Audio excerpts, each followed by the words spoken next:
All right, so this is the second part of the homework, page 230.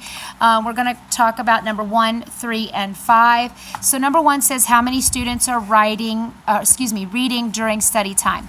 I have my line plot data over here. The X's represent the frequency of students reading, and here represents the length of time in which they read. So since it asked me how many students, I'm going to count my number of X's. 1, 2, 3, 4, 5, 6, 7, 8, and I mark 8.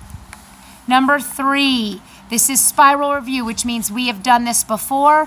We read the word problem. Bridget is allowed to play online games for 75th 100ths of an hour each day, which shows the fraction as a decimal. So we know for fractions as decimals, we count the number of zeros. There are 2 zeros. That's 2 place values after the decimal. And then we just write our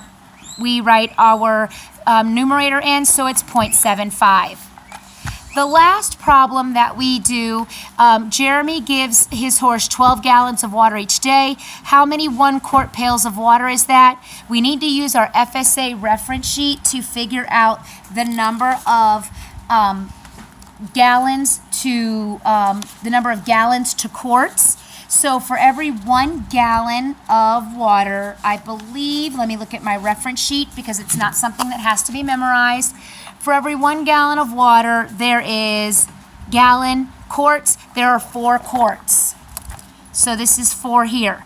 Now, I know what I need to do. If there are 12 gallons, I could label it 1, 2, 3, 4, 5, 6, 7, 8, 9, 10, 11, 12. That represents all of my gallons.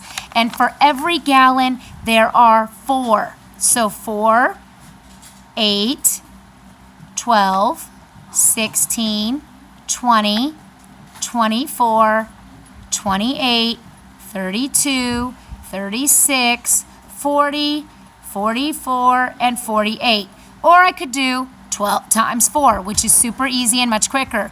So we know that there are 48 quarts that are in 1 gallon. This we worked on last Thursday. This was worked on about a month ago, and this is our current information. I hope these videos help. Please review them to help you do your homework. Thanks.